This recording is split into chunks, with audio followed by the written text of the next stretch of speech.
नमस्कार, आप सभी का स्वागत है इंडिया न्यूज हिंदी के इस खास कार्यक्रम में और मैं हूं आपके साथ विष्णु शर्मा। दर्शकों, आप सभी को बता दें कि आज हम बात करने वाले हैं एक ऐसे रोचक विषय के बारे में जिसके बारे में बहुत से लोगों को नहीं पता है। वह विषय है विज्ञान संचार यानी कि साइंस कम्युनिकेशन। आखिर साइंस कम्युनिकेशन होता क्या है? साइंस कम्युनिकेशन से कैसे एक समाज को जागरूक किया जा सकता है? आज इसी विषय पर हमारी चर्चा होगी और चर्चा के लिए आज हमारे साथ रामा विश्वविद्यालय में पत्रकारिता एवं जनसंचार विभाग में असिस्टेंट प्रोफेसर के तौर पर कार्यरत है कविता वर्मा मैम हमारे साथ है। मैम, आपका बहुत बहुत स्वागत है। बहुत बहुत धन्यवाद विष्णु। मैं आपको बहुत धन्यवाद देना चाहती हूँ कि आपने इस विषय पर चर्चा करने के लिए मुझे बुलाया। सबसे पहले अगर विज्ञान संचार की बात करें तो ये जो टर्म है बहुत ही पुराना है, नया नहीं है, क्योंकि जब से विज्ञान है तब से संचार है। ठीक है, अगर विज्ञान का संचार नहीं होगा तो दुनिया शायद उस तरीके से सर्वाइव नहीं कर पाएगी और बहुत सारी त्रासदियों से उभर कर नहीं आ पाएगी। तो विज्ञान संचार का अर्थ समझें तो इसका अर्थ ये होता है कि लोगों को, स्पेशली उन लोगों को जिनके अंदर वैज्ञानिक समझ नहीं होती है, मतलब आप हो गए, हम हो गए, वो तो समझ सकते हैं विज्ञान को, बट वो लोग जिनके अंदर साइंस की समझ नहीं होती है, विज्ञान की समझ नहीं होती है, उन तक विज्ञान का जो संचार होता है वो विज्ञान संचार कहलाता है। मतलब वो अपने आसपास की चीजों में वैज्ञानिक सोच को लगाकर अपनी समस्याओं से उभर कर सामने आ सके। अगर उनको कोई समस्या हो रही है, जैसे हेल्थ से इश्यूज रिलेटेड हैं, या फिर उनको पर्सनल लाइफ से कोई इश्यूज रिलेटेड हैं जो कि साइंस से रिलेटेड है कहीं ना कहीं, तो उसके लिए, उसको सॉल्व करने के लिए उनको एक वैज्ञानिक प्रगति का इस्तेमाल करना बहुत ज़रूरी है। और वैज्ञानिक प्रगति तभी डेवलप होगी जब विज्ञान का संचार एक वास्ट लेवल पे किया जाएगा। इसलिए विज्ञान संचार की बात करें तो गैर वैज्ञानिक जो समुदाय होता है या फिर गैर वैज्ञानिक प्रवृत्ति वाला जो समुदाय होता है, उन तक विज्ञान का संचार करना विज्ञान संचार कहलाता है। तो प्रत्येक व्यक्ति के लिए वैज्ञानिक प्रवृत्ति का महत्व क्या हो सकता है? प्रत्येक व्यक्ति के लिए एक वैज्ञानिक प्रवृत्ति बहुत ज़्यादा ज़रूरी है कि वो अपने दैनिक जीवन का में जो है अपनी समस्याओं को सॉल्व करने के लिए या अपने लाइफ को जीने के लिए वैज्ञानिक प्रवृत्ति का इस्तेमाल करें। हमारे कॉन्स्टिट्यूशन में भी वैज्ञानिक प्रवृत्ति का जिक्र किया गया है कि आपकी फंडामेंटल ड्यूटी है कि आप अपने इश्यूज में वैज्ञानिक प्रवृत्ति का इस्तेमाल करके उसको, उस पर्टिकुलर मुद्दे को देखें। अगर हम वैज्ञानिक प्रगति का इस्तेमाल करके अपने पर्टिकुलर इश्यूज को सॉल्व करते हैं तो हम कई चीज़ों से बच जाते हैं। जैसे कि आजकल बाबा का प्रचलन, अगर हम बात करें, ढोंगी बाबा जिसे हम बोलते हैं, बहुत से लोग उनकी गिरफ्त में आ जाते हैं जस्ट बिकॉज जो जनरल मासेस होते हैं, जो जनरल लोग होते हैं, वो उसके पीछे जो है वैज्ञानिक प्रगति लगा के इस चीज़ों को नहीं समझ पाते हैं कि अगर ये जादू हुआ है तो इसके पीछे की साइंस क्या है। ठीक है, साइंस इट्सेल्फ अ मैजिक। ठीक है, तो अगर वो उस मैजिक को समझ लेंगे तो वो अंधविश्वास से बच जाएंगे। इसलिए बहुत ज़रूरी है कि वो अपने दिन प्रतिदिन की जो दिनचर्या है उसमें वैज्ञानिक प्रगति का इस्तेमाल करें। जैसे कि बहुत सारे केसेस ऐसे आते हैं कि लड़कियों को यह दोष दे दिया जाता है कि भाई लड़की पैदा हुई है तो तुम्हारी ही गलती है, बट अगर इसके पीछे की साइंस को समझा जाए तो साइंस कुछ और कहती है कि जो लड़की होती है वो रिस्पॉन्सिबल नहीं होती है सोलली एक गर्ल बर्थ के लिए।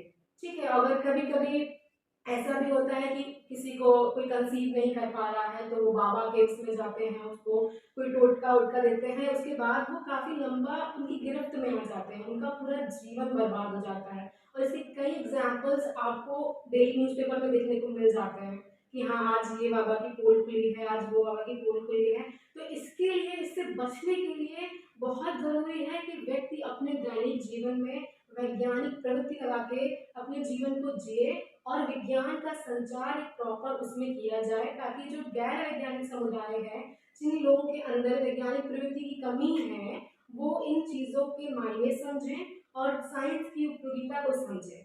साइंस के बारे में कहा जाता है कि science it's not finished until it's communicated. Science तब तक खत्म नहीं होती है या तब तक वो अपने लक्ष्य को प्राप्त नहीं करती जब तक उसको, उसका संचार न किया जाए। ठीक है, कोई भी अब इन्वेंशन हो रहा है, कोई चीज़ें हो रही हैं और डेवलपमेंट हो रहा है, अगर उन लोगों तक पहुंच ही नहीं पाया तो उसका कोई मतलब नहीं है। जैसे कि पंखा आया, तो हमें तो पता है कि पंखे का इस्तेमाल क्या होता है, तो अगर हमें वो चीज़ पता ही नहीं है तो हम वो उस चीज़ को यूज़ नहीं कर सकते। या फिर अगर हम लोहा डाल रहे हैं किसी भी स्विच को ऑन करने में तो आपको करंट लग सकता है। तो अगर ये सारे फैक्ट्स आपको नहीं पता है तो साइंस का मकसद जो है वो पूरा नहीं हो सकता है। मैम कौन कौन से ऐसे मुद्दे हैं इसके अलावा जिसका उपयोग एक नॉर्मल लाइफ में लोग साइंस कम्युनिकेशन का करते हैं? ये सवाल बहुत अच्छा है आपका कि वैसे तो जनरल सारे केसेस हैं क्योंकि कॉन्स्टिट्यूशन में बोला गया है कि आपकी फंडामेंटल ड्यूटी है कि आप साइंटिफिक टेम्परामेंट लगा के हर चीज़ों को देखें, और पंडित जवाहरलाल नेहरू ने भी साइंटिफिक टेम्परामेंट पे ही जोर दिया है।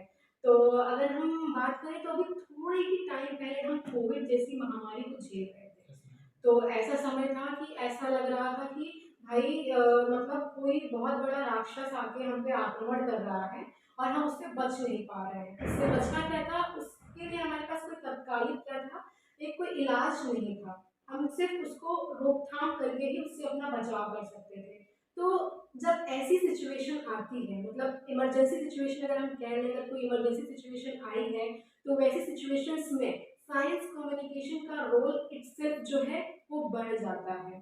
जैसे कि कोविड केसेस जब बढ़ रहे थे धीरे-धीरे करके, जब उनका इमरजेंस हो रहा था, तो कई सारे लोग सुसाइड कर रहे थे या फिर कई सारे लोग पार्टी करने चले जा रहे थे अनलेस वो इफेक्टिव थे कोविड से। क्योंकि उनके अंदर साइंस कम्युनिकेशन का इतना ज़्यादा इनकलकेशन नहीं किया गया, इतना ज़्यादा डेवलपमेंट नहीं किया गया कि उनको नहीं पता कि हाँ, इस बीमारी से बचा भी जा सकता है और इसके फैलाव को रोका भी जा सकता है। तो इन सारी कमियों की वजह से नुकसान होता है। तो जो पेंडेमिक सिचुएशन होती है या एपिडेमिक सिचुएशन होती है, मैं पर्सनली उन सिचुएशंस को, उन इमरजेंसी सिचुएशन को सबसे ज़्यादा ज़रूरी मानती हूँ, जो कि जिन जिन केसेस में साइंस कम्युनिकेशन या साइंटिफिक टेम्परामेंट बेहद ज़रूरी हो जाता है, समाज के लिए अपनाना और समाज में उसका प्रसार करना।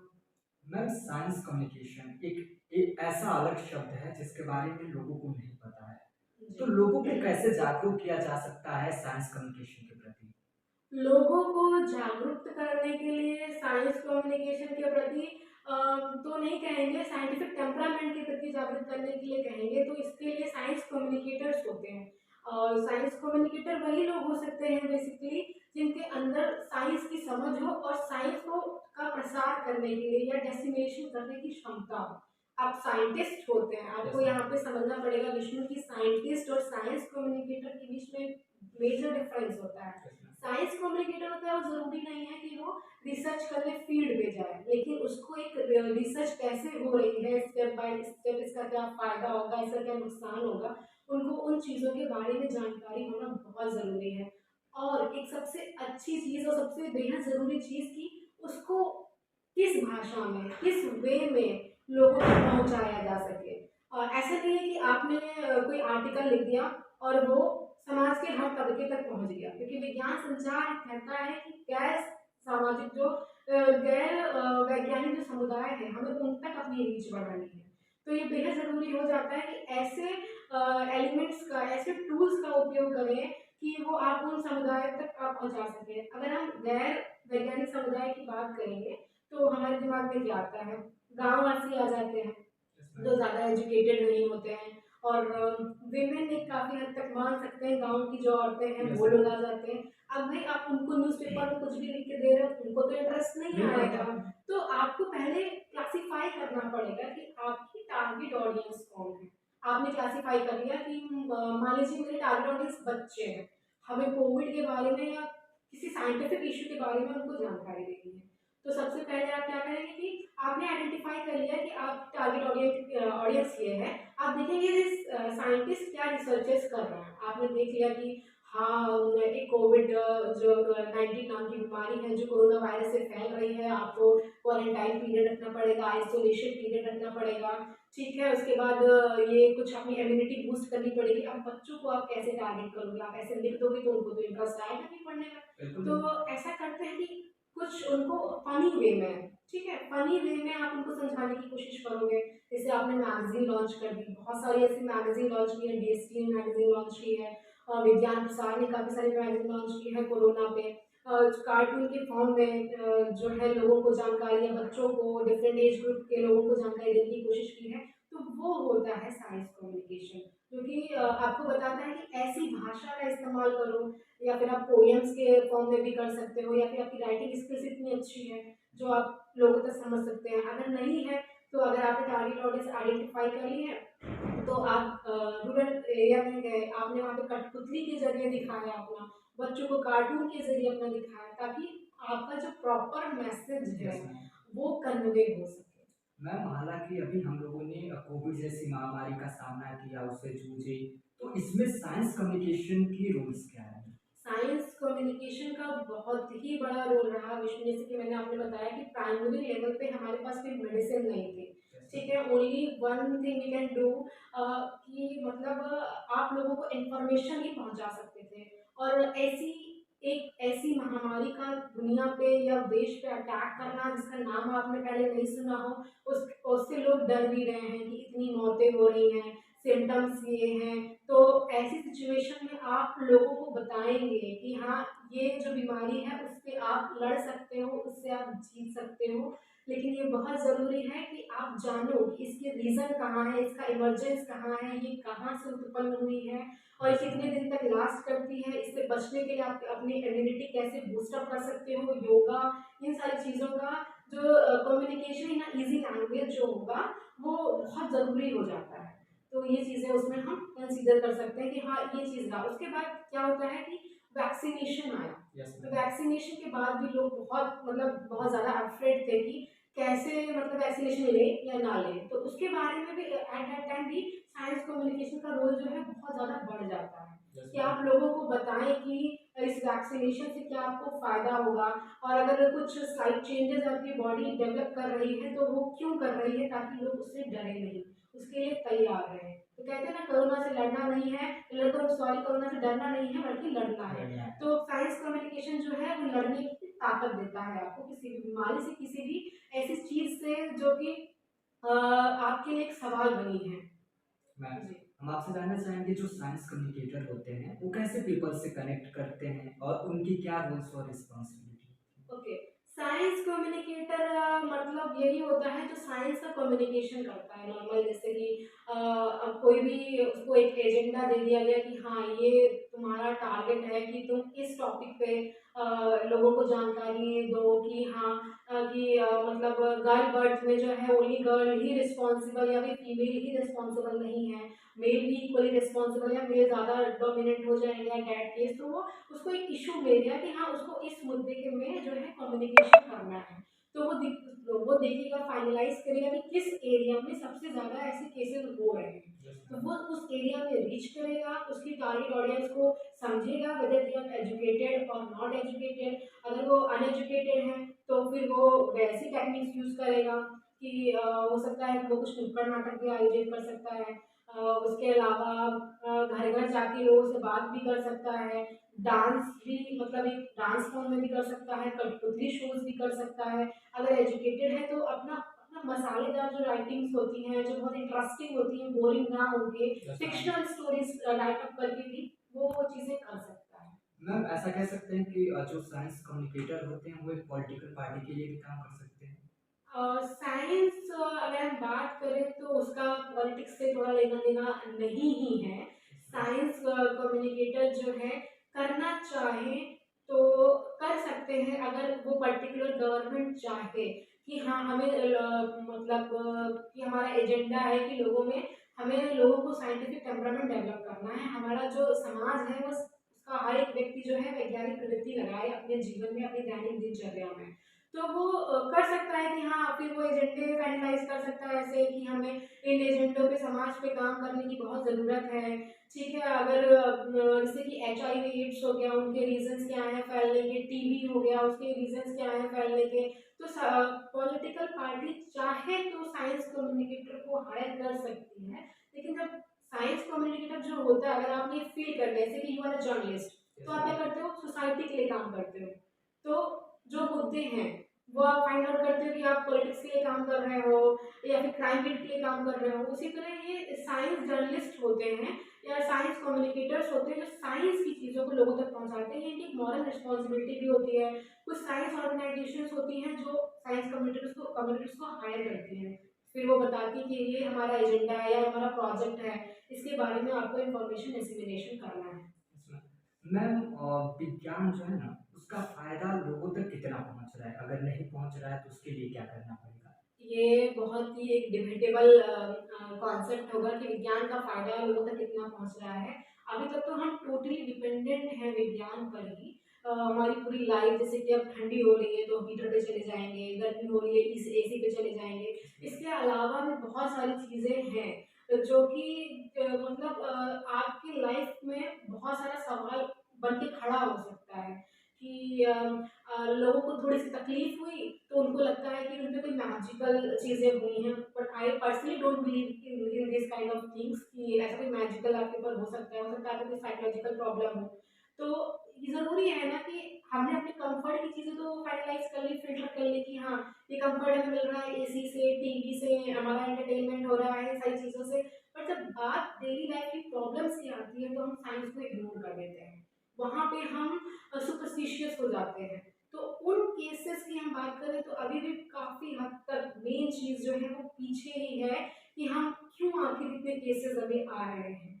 क्यों जादू टोना इतना ज़्यादा अभी भी पॉपुलराइज़ किया जा रहा है या फिर होना ही नहीं चाहिए अगर हम साइंटिफिक तौर पे इतने डेवलप हो चुके हैं, तो ये सारी चीज़ें बिल्कुल ही एकदम निल हो जानी चाहिए। बट अगर अभी हो रही हैं, इट मीन्स हम साइंस का इस्तेमाल उस तरीके से नहीं कर रहे हैं। हम साइंस को समझ नहीं पा रहे हैं। तो इन केसेस में अगर एक ये केस हो गया कि अगर कोई आपको भी दिक्कत है, आपको लगता है कोई जादू टोना आप पे किया गया है, वो केस हो गया। नेक्स्ट अगर और केसेस की बात करें, अभी तो पैंडेमिक से जूझ रहे हैं, कितना ज़्यादा लोगों ने सुसाइड किया, कितना ज़्यादा उसका डिसेमिनेशन हुआ। लेकिन तो ऐसे केसेस में आपको साइंस की समझ एक्चुअल दिखनी चाहिए। और अभी भी आप यकीन नहीं करेंगे, अभी भी रिस्पॉन्सिबिलिटी लड़कियों की दी जाती है फॉर गर्ल बर्थ। तो इन सब मुद्दों को जब तक क्लैरिटी नहीं आएगी समाज में, तब तक एक बहुत बड़ा प्रश्न चिन्ह रहेगा कि लोगों को साइंस का फायदा हो रहा है या नहीं हो रहा है। मैम अक्सर सोशल मीडिया पर हम लोग रील्स देखते हैं, उस पर कुछ ऐसी बातें बोली जाती हैं जिसका साइंस से कोई लेना देना नहीं है। जैसे हम लोग अपने पेज में अपनी एक बात की जादू टोना के बारे में या फिर पैंडमिक को लेकर बहुत सारे ऐसे भ्रांतियां फैलाई जा रही थी, हम्म। तो इसको लेकर कैसे इसको कैसे रोका जा सकता है? जैसे अब तो हम डिजिटल एज में है, उसको हम डिनाई नहीं कर सकते। टेक्नोलॉजी का पावर है हमारे पास। वहाँ पे ये होता है कि मतलब जो टेक्नोलॉजी है वो किसी के भी हाथ में जा सकती है। इसको चलाने वाले पे डिपेंड करता है कि वो कैसे चला रहा है। तो इसके लिए ये किया जा सकता है कि इन मुद्दों पे जो साइंस कम्युनिकेटर्स हैं, वो ज़्यादा सोशल मीडिया का इस्तेमाल करें और चीज़ों को हर एक इश्यूज़ को वो फ़िल्टर करें कि हाँ, ये इश्यूज़ समाज के लिए एक बहुत बड़ा मुद्दा बन सकता है आगे जाके। तो वो इन इश्यूज़ पे वीडियो डालें या फिर एक एड्यूटेनमेंट काइंड ऑफ वीडियो डालें, ताकि लोगों तक इन्फॉर्मेशन डेवलप हो सके। अगर हम पहले की बात करें तो पहले भी साइंस की जो चीज़ें थी बहुत डिफिकल्ट मान लेती, मैथमेटिक्स समझ में नहीं आती थी, साइंस समझ में नहीं आती थी। तो एक बहुत बड़े साइंस कम्युनिकेटर थे प्रोफेसर यशपाल सर। तो उन्होंने एक प्रोग्राम लॉन्च किया था दूरदर्शन पे, उसमें साइंस की जो चीज़ें थी मैथमेटिक्स को इतना ईज़ी वे में लोगों को समझाया कि मतलब उसका फ़ायदा एक मासेस को हुआ। तो वैसे ही आजकल के सिनेरियो में चूँकि हम डिजिटल एज में जी रहे हैं, तो ऐसे में साइंटिस्ट और साइंस कम्युनिकेटर्स को डिजिटल मीडिया का मैक्सिमम इस्तेमाल करके सामने आना चाहिए, कोलैबोरेशन कर सकते हैं, बहुत सारे वीडियोज़ उसमें पोस्ट कर सकते हैं, राइटिंग डाल सकते हैं, बहुत सारे फ़िक्शनल स्टोरीज़ डाल सकते हैं, फ़िक्शनल शोज़ डाल सकते हैं, ताकि जो और भी लोग उसमें गलत फ़ेक न्यूज़ फैला रहे हैं, उस पे चीज़ें ना जाएँ, उस पे लोग ना जाएँ। और दूसरी चीज़ ये भी होती है कि ऑडियंस क्या चीज़ देख रही है। सोशल मीडिया पे कुछ देख रहे हो आप, तो आपको उसको वेरीफाई करना चाहिए, उसके फैक्ट्स पे जाना चाहिए कि जो इन्फॉर्मेशन इसमें दी जा रही है, वो एक्चुअली फेक है या ओरिजिनल है। वो वीडियो के लाइक सब्सक्राइब भी आप देख सकते हो कितने हैं, उससे पता चलता है हमें। जैसे कैसे नहीं हम फेक आईडी आइडेंटिफाई कर लेते हैं कि कौन सी आईडी फेक है, कौन सी रियल है। तो ये भी थोड़ा आप पे भी डिपेंड करता है ना कि आप उस न्यूज़ के पूरे डेप्थ तक जाइए कि वो न्यूज़ कैसी है, फेक है या ओरिजिनल है। तो दोनों चीज़ें डिपेंड करती हैं। मैम आपका बहुत बहुत धन्यवाद, आपने हमारे चैनल के लिए समय निकाला इसके लिए। आप सभी को बता दें कि अभी हमारे साथ रामा विश्वविद्यालय में पत्रकारिता एवं जनसंचार विभाग में असिस्टेंट प्रोफेसर के तौर पर मैम कार्यरत है और बहुत अच्छे से यूनिवर्सिटी में भी बहुत अच्छे से काम कर रही हैं, बच्चों को साइंस कम्युनिकेशन के प्रति उसको बढ़ावा देने के लिए काम कर रही हैं। और आप सभी को बता दें कि आप सब भी समझ गए होंगे कि आखिर साइंस कम्युनिकेशन होता क्या है। इसका आप अपने निजी जीवन में कैसे उपयोग कर सकते हैं, जो समाज में भ्रांतियाँ फैलाई जा रही हैं, उसको कैसे रोका जा सकता है। तो इसके बारे में इन्होंने पूरी विस्तृत जानकारी दी। मैम आपका बहुत-बहुत जी। धन्यवाद। आप देखते रहिए इंडिया न्यूज़ हिंदी। नमस्कार।